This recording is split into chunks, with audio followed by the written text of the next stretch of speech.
All right, welcome to the Backyard Farming Small Flock series. My name is Megan Purdue. We're going to talk today about maximizing health through bird welfare. All right, as a university, we don't place any emphasis on any way that you identify. Our programs are open to all, regardless. This institution is an opportunity provider. All right, we always have a few disclaimers. So especially dealing with animals and some veterinary topics, the advice in this presentation does not represent medical, veterinarian, or legal advice. Always seek competent veterinarian advice when possible. If you're going to need to seek veterinary advice, you need to be a current client of a veterinarian because a lot of times they are very overworked and have a long client list, very long days. So a lot of them will not answer calls from someone who is not a current client, especially in an emergency. In that case, you'd have to seek out the nearest emergency animal hospital that would see. In the case of poultry, they would be considered exotics for a lot of veterinarians. Potentially a large animal emergency hospital would potentially see them as well. If we use a website, product, or brand, it's not an endorsement. A lot of products are regionally available, so we are limited in what we can use as far as an example. All right, so first we're going to talk about responsibility. Since we are talking about bird welfare, this is based on a quote that I saw years ago, which I thought was great. Unfortunately, I cannot find the quote, but it says something along the lines, when you fence an animal, you are responsible for its health and well-being, something like that. Since we are talking about poultry, I'm going to say when you purchase or accept, because sometimes you're not purchasing them, someone is giving them to you, like extra roosters, or they've decided they no longer can care for them, they're too expensive, so you take them in, possibly on a free basis. But when you do accept them, they are now in your care. You are the one that is 100% responsible for its health and well-being. So what is well-being or welfare? It means different things to different people. Since we're talking about poultry, we'll give the National Chicken Council's definition, and that's generally it means providing animals with their physical and mental needs throughout their life. Their physical needs are relatively easily discussed, described, and studied. Mental, behavioral needs are more debated and also anthropomorphized, which means that you are attributing human forms and emotions, feelings to something that is not a human being. So think of it kind of like with people with their pets and they treat them like their children. Animals don't look at situations the same that we do, and they don't react to situations the same as we do. And it's important to note that welfare affects production. If animals are not properly cared for, it usually will show in their production, or if they're stressed, it's going to show in their production. These are production animals, whether it's for eggs or meat. So we don't want either of those affected. So there's 5 freedoms of animal welfare. Some of them are pretty basic, and most of them should be familiar to you if you've been raising animals. The freedom from hunger or thirst. We're responsible for making sure these animals have proper food and water. Freedom from discomfort. They should have a relatively nice place for them to live. Freedom from pain, injury, or disease. This becomes a little bit more difficult when you deal with predators, but it is up to us to end that any kind of pain that they are in whichever way is the going to cause them the least amount of pain in the end. Freedom to express normal behavior, and freedom from fear and distress. So we're talking about food and water. We need to make sure food and water are readily accessible, and that's appropriate for their age and level of production. So we're giving them good potable water that's pretty clean, not frozen in the wintertime, so they can drink freely, make sure there's an adequate amount of it. But also their feed needs to be appropriate for, are they laying hens? Are they meat birds? And the appropriate amount of it. The housing is important, especially in extreme weather, but it's going to protect the birds from the weather, whether it's too hot or too cold. We want to make sure that that housing doesn't get too warm in the summertime, but also can protect them from drafts in the wintertime, and also helps protect them from predators, so that the predators can't get in. But also think about what would happen if you were in that house, and the predators might not be able to get in, but can they see in? Can they torment your birds? Usually like something like a dog, come in and bark at them if they can get too close to them. So think about what's around the housing, and are the birds going to feel trapped in there and something's just trying to get in at them. Prevention of disease, injury, and vice. We talked a lot about diseases during the last 3 sessions. And it's up to you to decide whether that disease is treated or whether the best thing is to cull the animal so they don't suffer. Same thing with injuries. Is this something that can be treated, or should we cull it and end the animal suffering? With chickens, they can exhibit cannibalistic behavior. That's also why they're not like us. So if a bird in your flock has been injured, the other chickens might respond by pecking at it and basically cannibalizing it.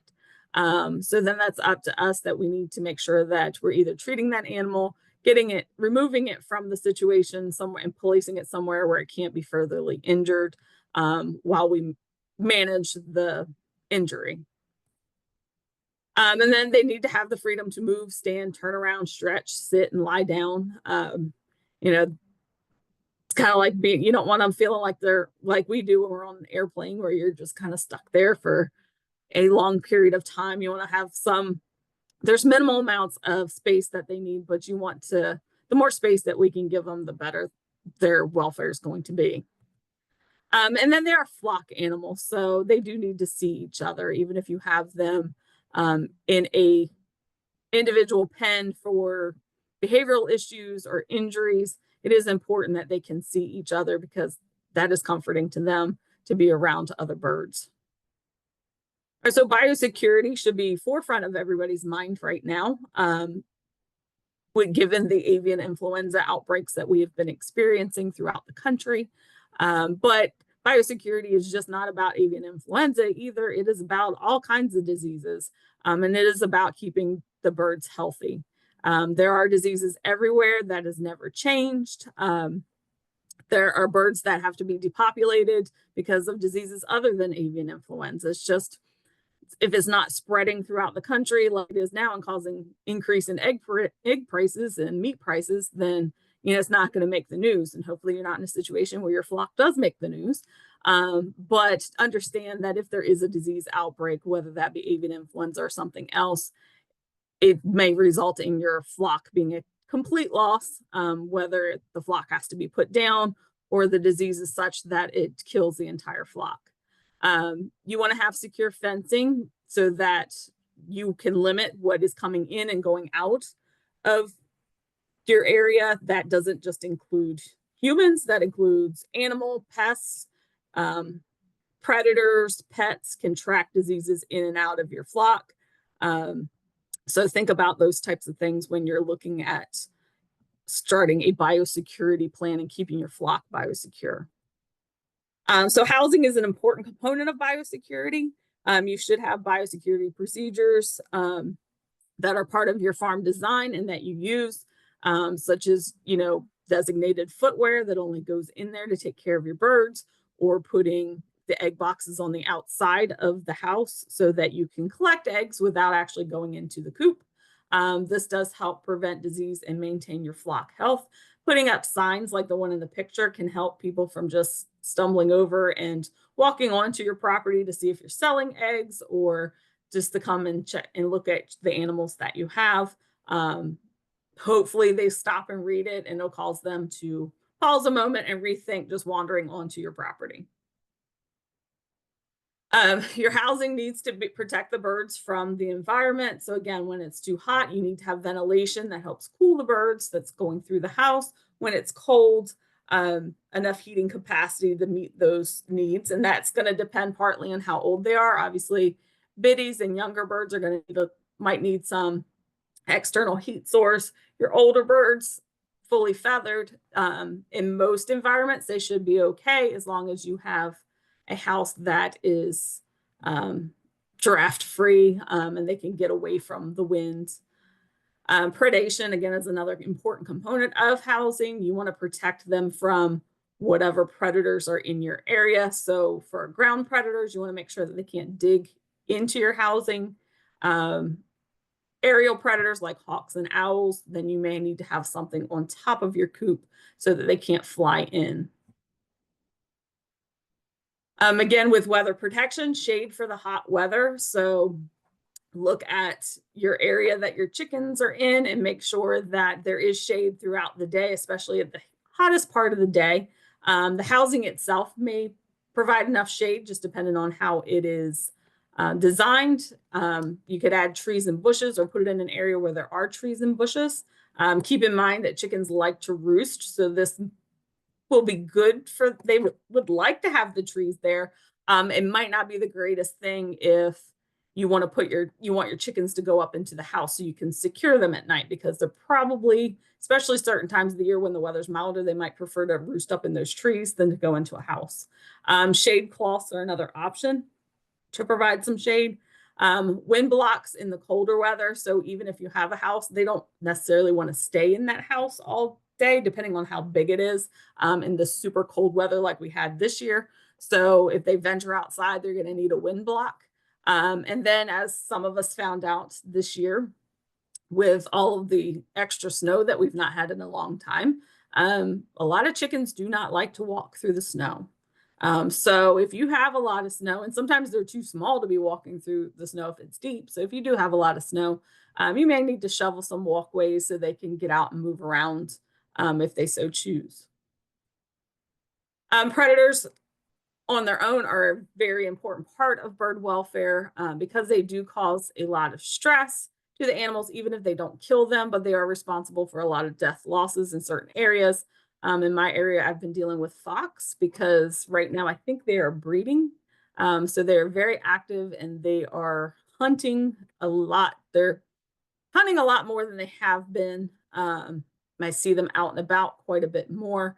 But again, even if they even if they can't get into your birds, they can affect egg production. That picture is from a group of white leghorns from a few years ago where the fox couldn't get into them, but it was circling their pen every morning. And what it was doing was it was trying to stir them up to the point where some of them would fly out and then it would grab them.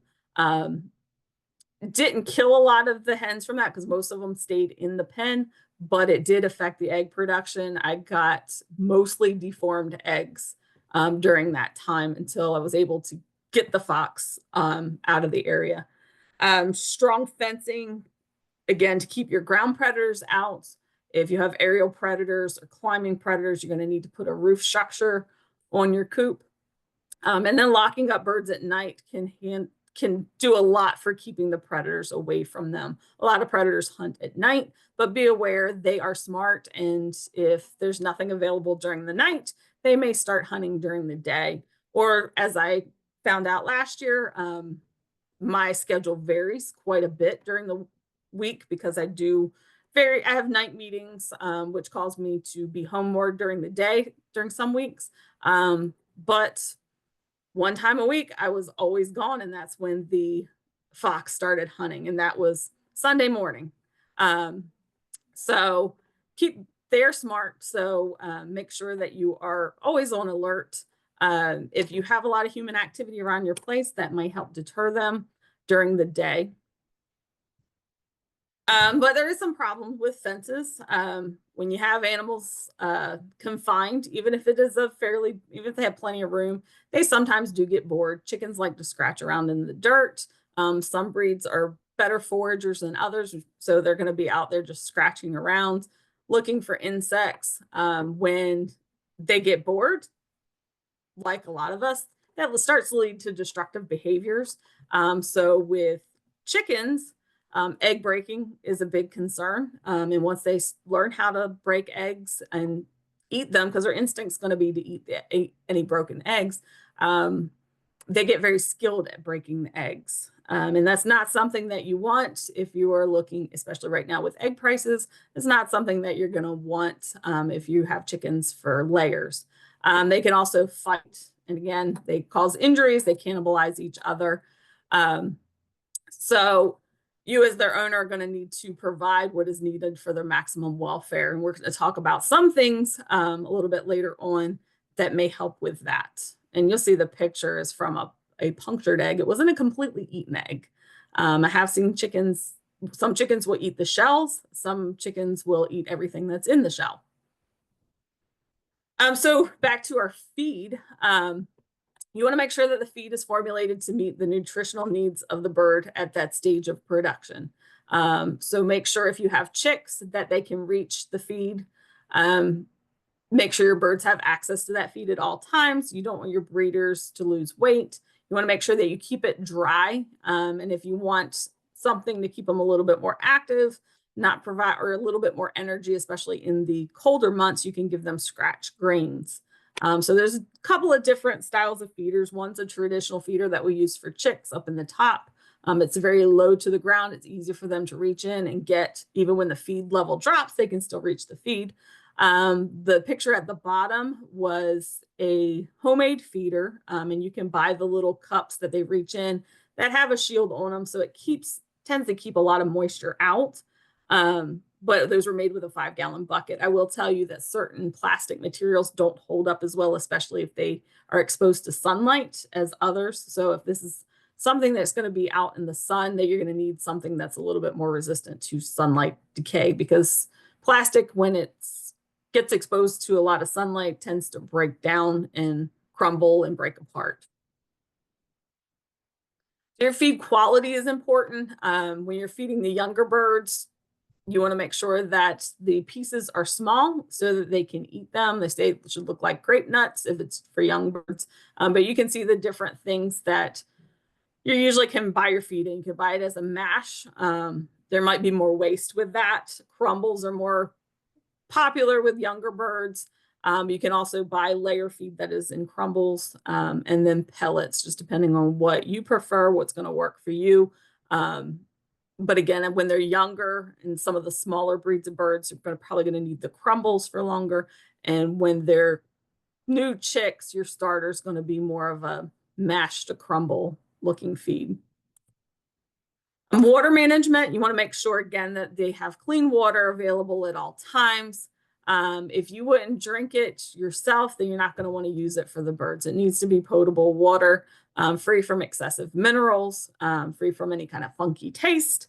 During the warmer times of year, they're going to be consuming more of it because it's hot, but make sure they still have it during the cold months too, and that they have unfrozen water. Waters are going to need to be cleaned regularly. If you have waterfowl with your birds, they're going to need to be cleaned definitely daily, sometimes more than once a day, because the ducks and geese tend to be very messy and getting in the water and pooping in the water. The picture off to the right is a black water tub with some frozen water in it. There are workarounds, and we did a session on cold weather.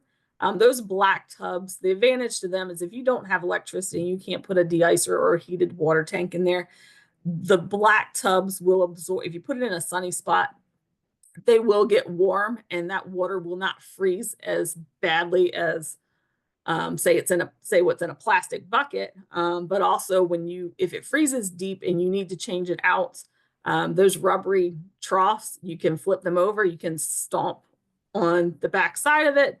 That ice block will usually come out, and you won't, since it's made out of rubber, you're not going to break your water tub.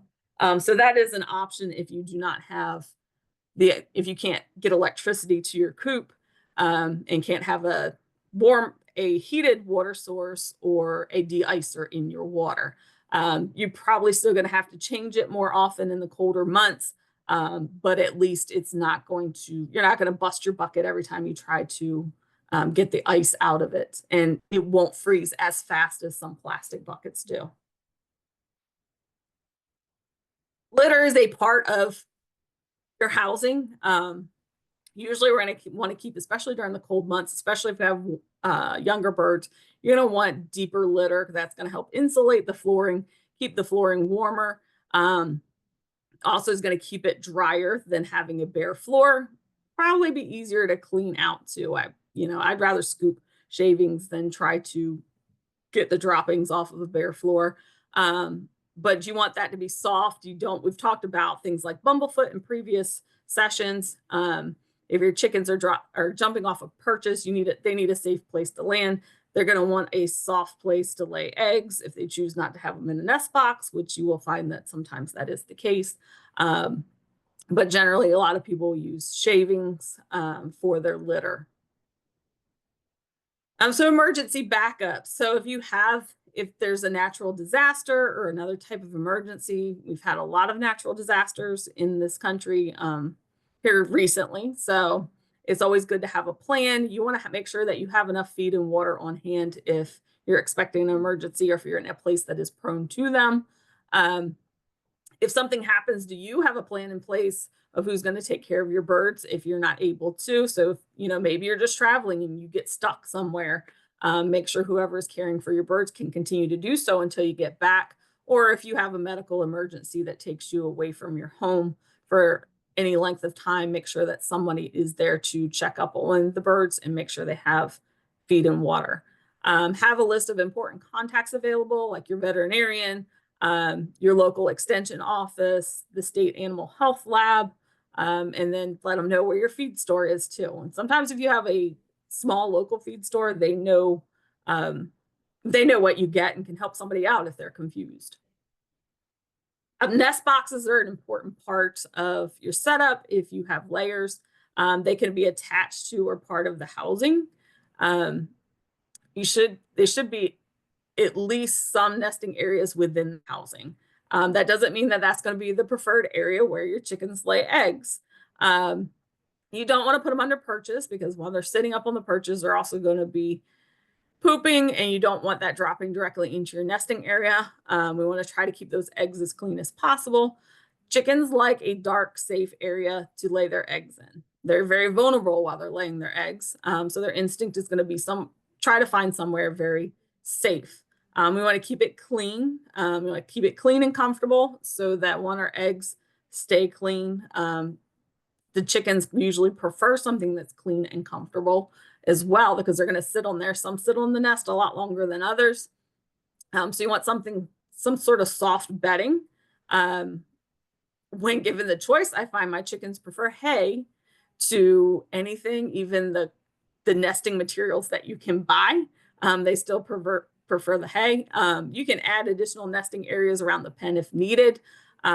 Be creative as you want. The pictures are something that I tried this year to put in their run, and these are just cat litter boxes. You'll notice I turn them different way. I put one a different way than the others to see if they prefer the layout of that, because I have 3 different breeds. Some are a little bit bigger than others. And these have actually been pretty popular. Some will lay in the nest box that is built into my coop. But some of them prefer to go out, and they can't wait to get to the other nest boxes when I let them out in the morning.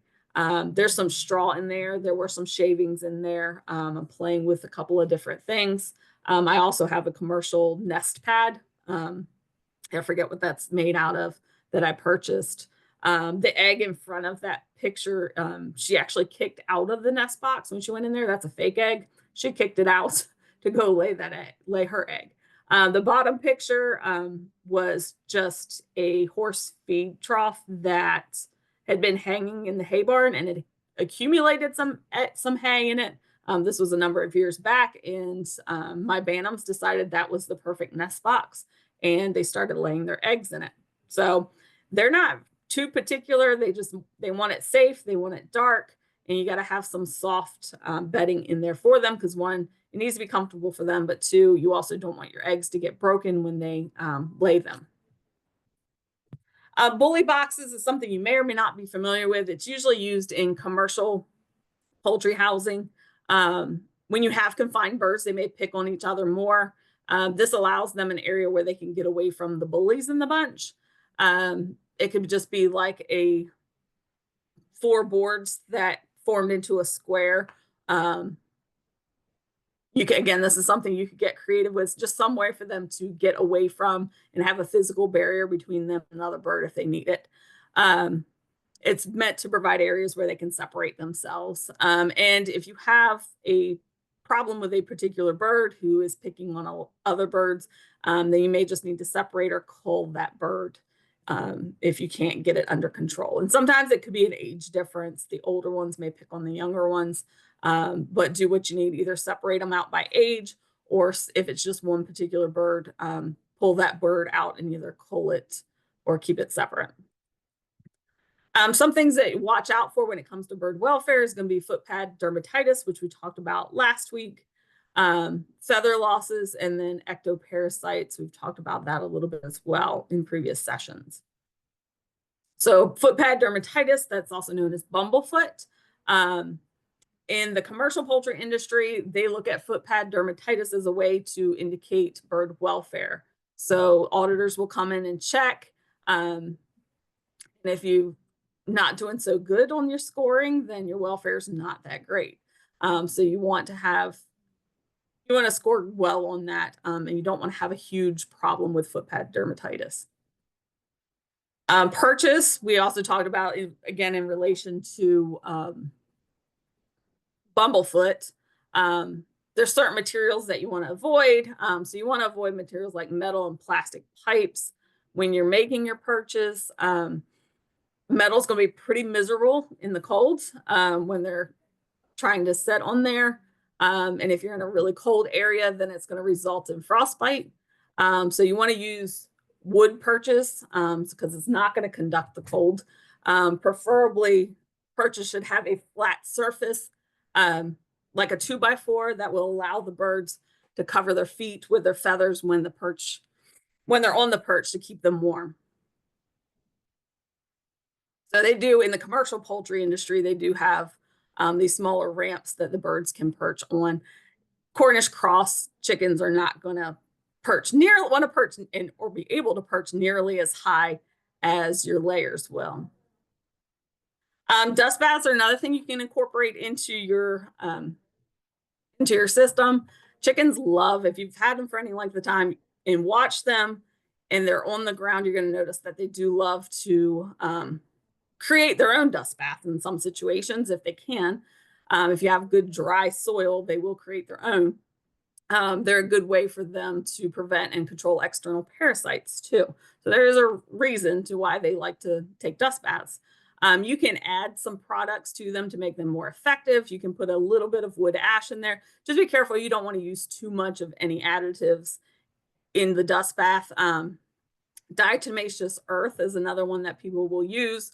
Elemental sulfur powder. And if you're having a problem with external parasites, insecticides in the dust bath might be an option for you. Just make sure that if you're using those are labeled for what you need them for, you're using them in the correct way, and that you have identified the pest. So here's some examples of some dust baths that people have constructed. Chickens really don't necessarily need anything fancy, but you can get creative. Another thing that you can add to keep them from destructive behavior is going to be toys. And as you can see, this was just a quick Google search. And there are all kinds of toys. Now, I am not guaranteeing, because these are all happen to be off Amazon. They might be, even though they're labeled for chickens, they might be parakeet size. So make sure that if you are ordering toys, that you look at the dimensions of them and the weight limits to make sure they will work for your birds. Some people use the little toys that we used to have when we were growing up. You can make a rocker for them. Some of this you could construct yourselves. I've seen people use old CDs, old DVDs, because they're shiny and birds like to peck at shiny things. You could also get a treat toy or make a treat toy. Pinterest might be your friend if you're the creative type and the DIY type. You can make swings. This is going to be stuff to keep the birds busy so that they're less focused on pecking their neighbor and eating their neighbor's feathers or eating their eggs. So in general, at least twice a day, and especially when there's sudden weather changes, if you've had predator problems like this time of year when some of the predators are breeding and getting ready to have their young, You might want to check on your birds more often, but at least twice a day, you want to make sure that you're inspecting your birds. There's a lot of disease around right now. Make sure no one is looking sick, but make sure that the birds all look good. Nobody's injured or sick. Make sure your housing conditions are good. It's not getting too hot, not getting too drafty. All your equipment is functioning properly. So take a peek at if you have a feeder or a water, especially if you have like a nipple drinker type water, make sure that water is coming out of it, that it hasn't gotten a clog. Just because you see birds trying to drink out of it doesn't mean that they're getting any water. So make sure that that is functioning properly. You just need to spend some time with your birds. It's going to allow you to catch potential problems. This also, a form of socialization to people, is going to cause them to not get as stressed when you go in there to feed or collect eggs. So if you go in there and your birds scatter and start flying all around like you're a stray dog or a predator, that's stressful for them. And that also is an indicator that you haven't spent a lot of time around them because they're not familiar with you. So spending time with them is going to be important for their welfare, just so you have that familiarity with them and so that you know when something is not right with them. As the person who is caring for them on a daily basis, you're going to notice problems before your veterinarian might notice a problem, or before a stranger would notice a problem, because you'll notice that something is different than what it normally is. And then if you need to catch them because there is a problem, if they're not totally scared of you, then they're going to be easier to catch if you need to catch them. Some other considerations: rodent control. You have feed, it's going to attract rodents if they're in the area. So make sure if feed does spill that you get it cleaned up quickly. If you have bait stations around the perimeter of your poultry area, make sure you're checking them. Make sure your non-target animals can't get into them, like pets, wildlife, or your birds themselves. Make sure that whatever program you're following is going to be effective. Fly control. Animals draw flies. They produce manure. It stinks. They draw flies. So keeping your litter dry is going to cause it to stink less. If you have a dead bird, make sure it's removed quickly and dispose of them properly. Probably last year, I think we did a session on manure mortality management. If you take care of the carcasses effectively, it's not going to create as much stink. It's not going to draw as many flies or predators, scavengers. Make sure you have good drainage around the houses so you're not having water pooling up in areas of your coop or your run. And then if you're raising meat birds, or whether maybe you're culling some older layers, it's important to prepare them properly for harvest. So the feed's going to need to be removed 6 to 8 hours prior to slaughter, and that's for food safety reasons. Reducing the feed content in the digestive tract helps to prevent contamination during processing. It's important that they still have access to water, especially if it's during warmer weather.